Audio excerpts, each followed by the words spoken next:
I want to thank the gentleman for yielding, Congressman Jonathan Jackson, and to commend you and Congresswoman Sheila Sherfilis McCormick for co-chairing tonight's special order hour.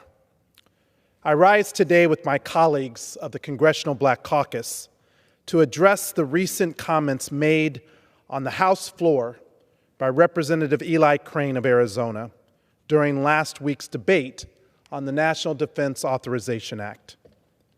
While offering an amendment that would prohibit the Pentagon from participating in race-based concepts in hiring, promotion, or retention in our military, Representative Crane stated that the military was never intended to be, quote, inclusive, unquote, adding that the military strength is, quote, not in its diversity, unquote.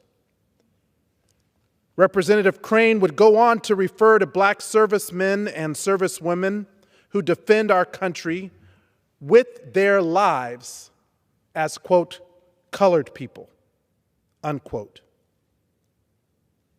These words hearken back to a dark and racist time in our country's history and should not be tolerated. Representative Crane's comment on the House floor was unprofessional, wholly inappropriate, and unbecoming of a member of the U.S. House of Representatives.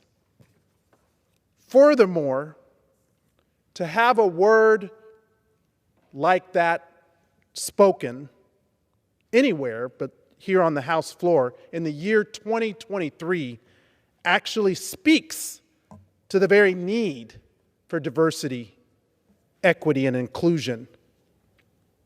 Sadly, in the days since, we have heard from members on the other side of the aisle who have tried to provide cover for Representative Crane. So we need to be absolutely clear here tonight.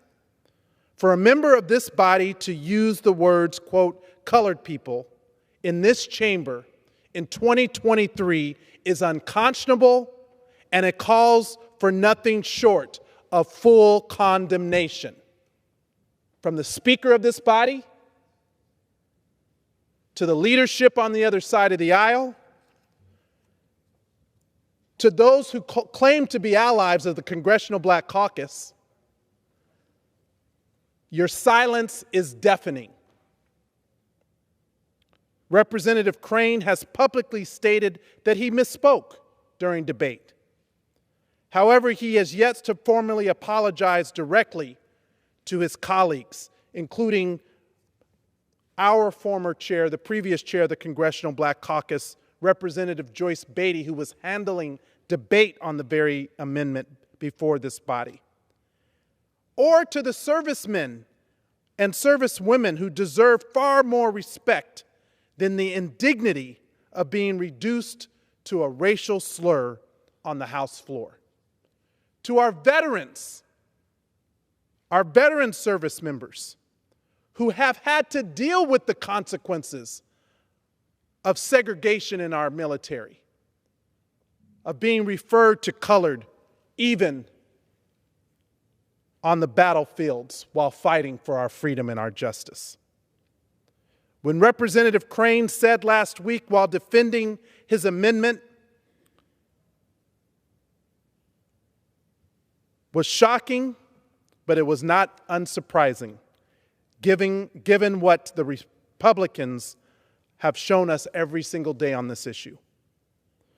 Right now, in fact, the U.S. Marine Corps is without a confirmed commandant for the first time in over 160 years. Why? All because one senator believes his political agenda is more important than the service members of our military. And that same senator went on to say he thinks that white nationalists aren't racist. Well, what are they then? MAGA Republicans have made it their entire political agenda to fight against, quote, wokeism, Every time they use the word woke, I think they mean black. They want to ban diversity.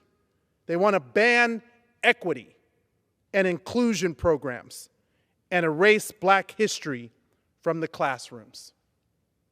Ironically, what Representative Crane's comments made clear is that the very diversity, equity, and inclusion programs that they fight against are necessary.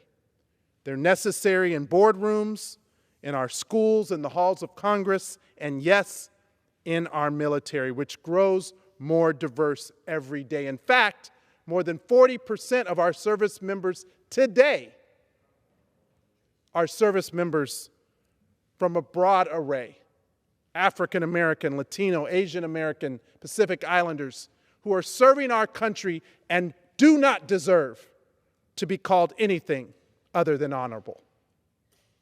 Instead of prioritizing military readiness and the needs of our service members, MAGA Republicans are more concerned with stoking culture wars to appease their base, which will only make it more difficult to recruit service members from diverse backgrounds. In fact, I'm a member of the Armed Services Committee, and when we were discussing this in committee, I put into the record a report from the Gold Star families who conducted a survey of our service members and their family, who expressed the very concerns around racial tolerance, discrimination, as a factor of whether or not people wanted to join the military. So if you're so concerned about recruitment, you might actually want to focus on eliminating the issues of hate, discrimination, and white supremacy in the military. So my message here tonight, along with my colleagues, is not only will the Congressional Black Caucus continue to call for Representative Crane to make a formal apology to this body, as well as to the service members that were disrespected, but we also want to state in no uncertain terms that his views on diversity in the military are misguided. Representative Crane, Representative Gates, Senator Tuberville, we're not going back. We're not going back to the days of the 1950s. We're not going back to when our communities were segregated. We're not going back to when the term colored people was normalized. We're not going back here on the House floor, and we're not going back in America. And we will not be silenced. Our military is stronger when it reflects the entire American experience.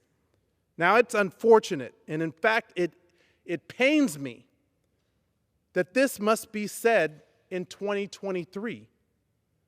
But diversity is our nation's strength, not its burden.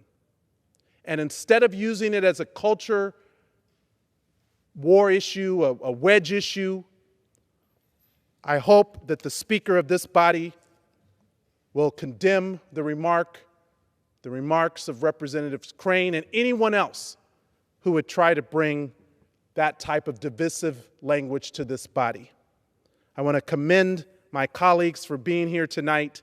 I know that this is an issue that strikes to the core of who we are and who we represent. We understand that when we lift up the black community, we lift up everybody. The Congressional Black Caucus may stand for the 80 million people across the country, but we stand for all Americans. And yes, we stand for our service members in the military. May God bless them, and may God bless the United States of America. I yield back.